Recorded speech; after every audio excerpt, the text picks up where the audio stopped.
Hello everyone, how you doing? Welcome to another pt6 book reviews. I'm still going through this thing, H.P. Lovecraft's The Complete Fiction of. It contains most of the work from Lovecraft, and it's like the sixth book, the sixth video that I do. Still reading this book. All of them feature a review of 4 or 5 stories from H.P. Lovecraft. So the stories that I read for today's review are called The Rats in the Walls, The Unnamable, The Festival, Under the Pyramids, and The Shunned House. Let's get right into it. The Rats in the Walls. The Rats in the Walls, it's sort of like a gimmicky formula that Lovecraft has used before. It's the story of a person who goes to reclaim a house from his family ancestors, or rediscovering that in some shape or form, and he finds some paranormal activity there and tries to investigate it. And in this case, the particular paranormal activity were like sounds of rats that seem to come through the walls. And I like the way that Lovecraft extended it. It didn't go directly into the thing.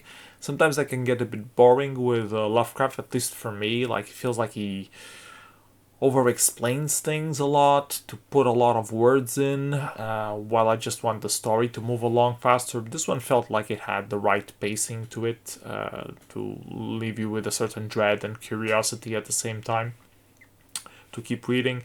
The story is interestingly developed. I like the whole ending of the narrative and the unraveling of the paranormal thing. I think that worked very well on this particular storyline, but it's very similar to other narratives from Lovecraft.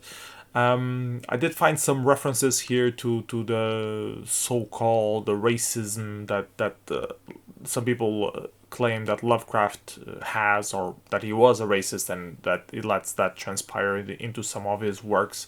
Here was one of the terms felt quite so, and in my head it kind of clicked why some people associate Lovecraft with that kind of stuff. Anyways, moving on.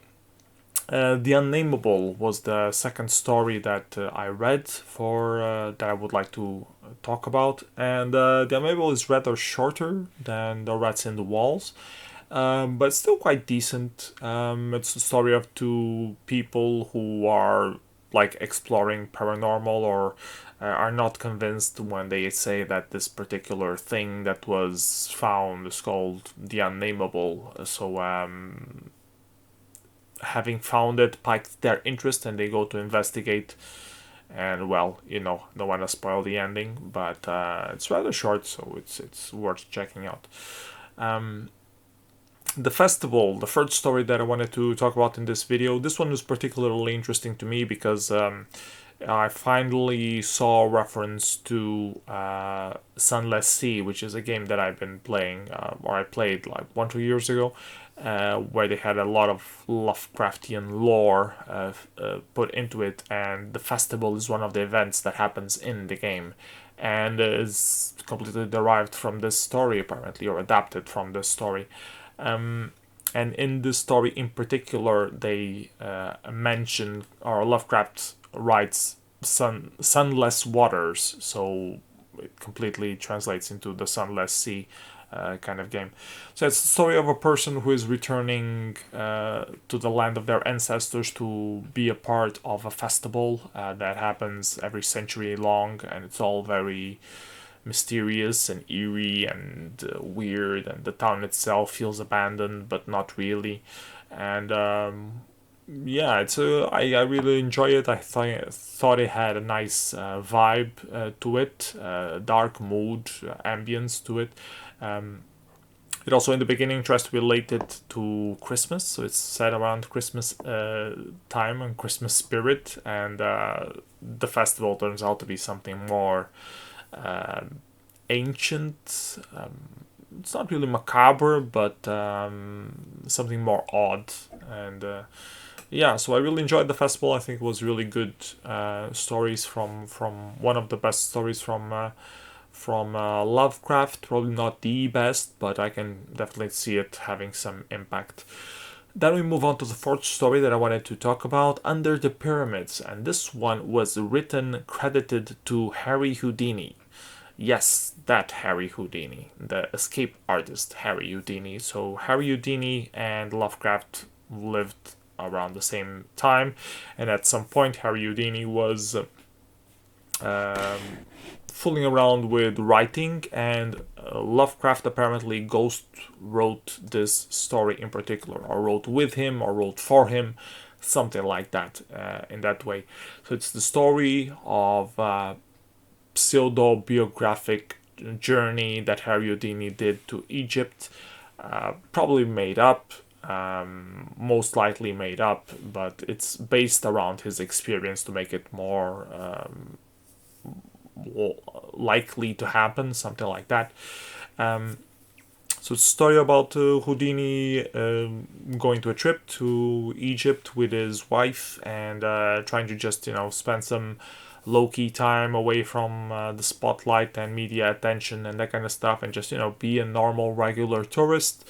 He meets up with a guide there. He shows him all the different stuff, the pyramids, the Sphinx, all those kind of big important monuments in Egypt, and then he suddenly finds himself in the situation of life and death, where he actually needs to prove his escaping abilities to escape this thing that he found himself in. And I really liked how the descriptions were in that phase. It wasn't just I was in a bad place and I managed to escape. It really goes to a lot of detail, the going in, the suffering of the person trying to figure out where they are and what they can do with the skills that they have, and the comparison between the what people assume that you are capable of doing and what you can actually do. I think that is interestingly explored in this story, and it makes some sense coming from the Harry Houdini sort of point of view. So that was really interesting to read, and it goes a little bit into a paranormal of some sort at some point, and it's left as a mystery if it was real, if it was fake, if it was an hallucination, if it really happened. So, but yeah, it's I think it was really good written story, especially for ghostwriting and collaboration with Houdini. I think that was very well pulled off, and it fit well. It adapted Lovecraft's style into this particular storyline, point, concept, whatever, of being part of Houdini. And I think they should have made more. Could have been interesting to do some follow-ups. The last story that I wanted to talk about is called the Shunned House, and this one was really interesting. It feels a bit like another repeating trope from Lovecraft, where you find this house and it's old and ancient and it seems to rot everything around it. It's cursed in some shape or form. He makes some reference to Edgar Allan Poe, which was a big reference, well, to terror horror writers in general, but it was a known reference point, strong reference for Lovecraft's work.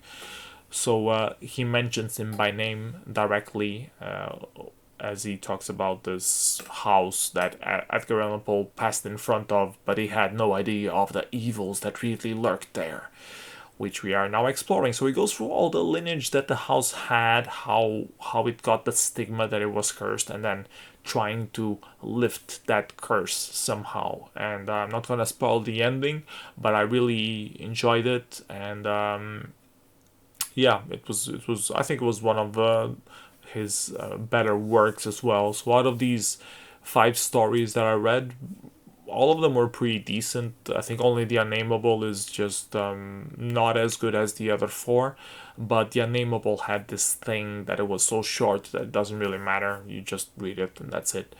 So yeah, those are my impressions on these 5 short stories from Lovecraft's The Complete Fiction of. Gonna keep going on this saga of mine of reading the whole book. Still probably gonna take me couple more years, but I'll slowly start chipping at it or continue chipping at it, and sooner or later I will reach the final page. Anyways, let me know what you think in the comments below. If you read any of these stories, want to discuss them a little bit more, feel free to post something and I'll happily reply. And see you next video. Bye bye everyone. Take care.